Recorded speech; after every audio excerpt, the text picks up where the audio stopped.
Afisa mmoja wa polisi aliyetoweka hapo jana baada ya gari walimokuwa wakisafiri kanyaga bomu la kutegwa ardhini katika eneo la Konton kwenye mpaka kati ya Kenya na Somalia, kaunti ya Wajir, amepatikana. Afisa huyo aliokolewa na wenyeji baada ya kupatikana msituni akiwa na majeraha. Shambulizi hilo liliwaua polisi 7 na kuwajeruhi 3. Afisa mwingine wa polisi hajulikani aliko. Mwanahabari wetu Jeff Kirui amekuwa katika kaunti ya Wajir na ametuandalia taarifa ifuatayo. Timon Kiprotich, afisa kutoka kitengo cha utawala, aliponea tundu la sindano. Ni mmoja wa manusura wa shambulizi la hapo jana eneo la Konton, ambapo polisi 7 waliuawa baada ya gari lao kukanyaga bomu la kutegwa ardhini. Kiprotich akiwa kati ya polisi 3 waliojeruhiwa. Kiprotich anaarifiwa kujikunyata kichakani baada ya gari kulipuka na hatimaye wakazi kumpata akiwa kichakani. Wakazi hao waliwaarifu maafisa wa usalama na kisha helikopta ya polisi ikatumwa na kumsafirisha hadi uwanja wa ndege wa Wajir alikopokea huduma za matibabu akisubiri kusafirishwa jijini Nairobi kufanyiwa matibabu zaidi. Wakati huo afisa Ado Burala aliyefariki alizikwa leo, majonzi na simanzi ya kitanda. Aidha, mwili wa afisa mmoja kutoka eneo la Ijara ulisafirishwa kwa maziko hii leo.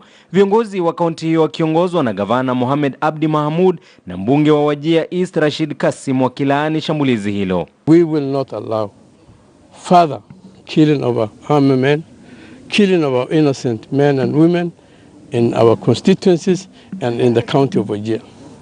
We are the leadership of Wajir, together with the county governor, with the support of the county governor and the rest of the leadership, we have resolved in unison, together with the locals, that we rid Al-Shabaab out of our midst within our border. We are going to ensure that we spend the last minute. Let us have audit queries if they want. Let them bring 1,000 audit queries. But the lives of our people who elected us is more important than the auditor who is in Nairobi. Tushikane pamoja, we fight them seriously and we remove them from our midst. We will give all the necessary intelligence gathering which we can afford to the government, and we will ask the communities and the state agencies to work together. Haijabainika ni nani aliyehusika katika shambulizi hilo, lakini wakazi wanadokeza kuwa wanahofia kutoa habari kuhusu wanamgambo wa Al-Shabaab kwa msingi kwamba asasi za usalama wachukulia kama washukiwa pale wanapotoa taarifa hizo. Anybody who is suspected and arrested, we will not support that person. Wakati huo viongozi na wazee wa eneo hili wakitoa wito kwa serikali ya kitaifa kuwajibika zaidi na kuzingatia maslahi ya maafisa wa polisi. Now we want the security forces to wake up. The person who is said to be in charge of the special forces who is in Nairobi, we are not happy with him. We want somebody stationed here who will control and command the special forces.